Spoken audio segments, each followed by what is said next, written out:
За сайн мэцхан уу Jenny байна. За өнөөдөр мөнгөний талаар ярих гэж бодлоо. Яг өнөөдөр мөнгөний талаар ярих гэж бодсон мэхээр мэдээж мөнгө бол маш том сэдв. Бид бүгд мөнгө болохын төлөө явж байгаа. Тэгэхээр мөнгөний талаарх ойлголтыг би танарт өгье гэж бодлоо. Ойлголт болон буруу ойлголтыг. Тэгэхээр хүн болгон мөнгө олохыг хүсэж байгаа, хүн болгон мөнгөний араас ажиллаж байгаа. Тэгсэн мөртлөө хүмүүс мөнгийг муу зүйл гэж хардаг. Мөнгө бол хүнд хэрэггүй зүйл гэж ярьдаг. Яагаад ингэж ярьдаг юм? Тэгэхээр жишээ нь хүмүүс мөнгө олохын тулд өглөөнөө зориултал ажилладаг, 10 хэдэн жил ажилладаг. Зөвхөн мөнгөний араас. Тэгчээд тэр хүмүүсийн яриаг сонсох юм бол мөнгө бол муу зүйл. Надад бол мөнгө хэрэггүй. Баян хүмүүс бол муу хүмүүс. Тэгж ярьдаг. Тэгэхээр яг тэр хүнд мөнгө маш их хэрэгтэй байж тэрийг хүн зөвшөөрч чаддаг. Яг заавал мөнгийг муу зүйл гэдээ ойлгоцсон юм. Яг хүн би мөнгөний шуналтай гэж хэлж чаддаг юм. Яг мөнгөний талаар ярих нь ямар мөнгөний шуналтай юм бэ?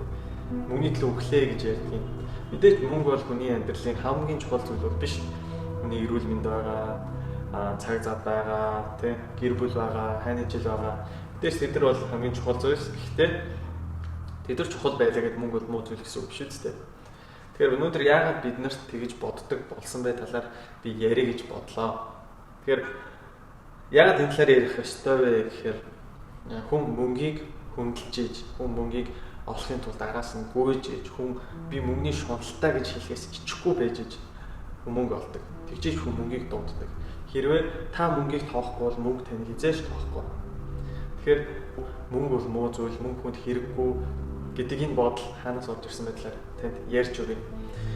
Тэгэхээр мэдээж бидний тархийг угаасан байна. Тэгэхээр юу угаасан бэ гэхээр кино. Бид нар багасаа кино үзсэн. Тэгэхээр кинон дээр юу гардаг вэ гэхээр ерөөсөө баян хүн муу, ядуу хүн сайн.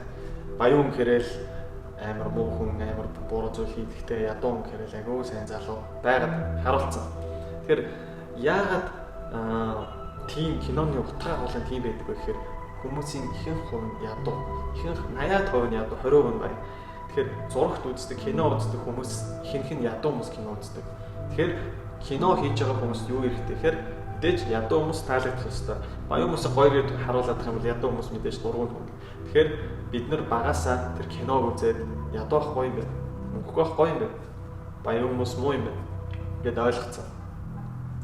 Тэгэхээр энэ тарих угаалтыг хүн тархинаас авч хайж ийж мөнгийг өөрөө харж ийж мөнгийг хүндэлж ийж мөнгөний араас хөөж ийж мөнгөний араас ажиллаж ийж тэгжээж хүн мөнгө ирнэ. Түүнээс бол зүгээр над мөнгө хэрэггүй.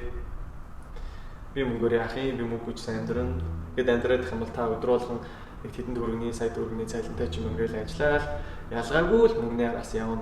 Тэгэхээр анханасаа мөнгийг хүндлээд анханасаа мөнгө хэрэгтэй юм байна. Би мөнгөний араас явах ёстой юм байна. Гэхдээ мөнгөнийхөө асуудлыг шийдэж өөрийн гэсэн бизнестэй болцоод дараа нь 50 мөнгөний араас гүгээр амарч болно. Тэгэхээр анханасаа таны бодол буруу байх юм бол мөнгө буруу, мөнгө муу гэж байх юм бол тань хизээч мөнгө орж ирэхгүй.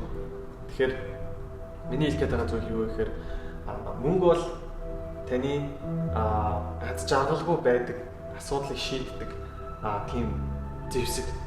Мөнгө бол мууч биш, сайн ч биш. Мөнгө бол хуримтгай зэвсэг болохоор сайн хүний гарт очивол мэдээж мөнгө их зүйлийг бүтээн. Харин муу хүний гарт очивол буруу зүйл юм. Тэгэхээр мөнгө бол маш хүчтэй зэвсэг. Тэгэхээр энэ зэвсгийг та сайн зүйлд ашиглах, муу зүйлд ашиглах нь таны дор, таны сонголт. Тэгэхээр мөнгө орж ирлээ гэдээ та муу хүн болчихгүй. Мөнгөгүй байлаа гэд харин таны амьдрал хэцүү байх болно.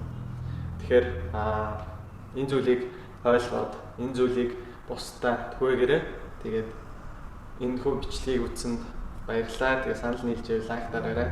Тэгээд ойлгох хүн бас цөөхөн байж магадгүй. Тэгээд сэтгэгдлээ бас доор комент хэсэгт үлдээгээрэй.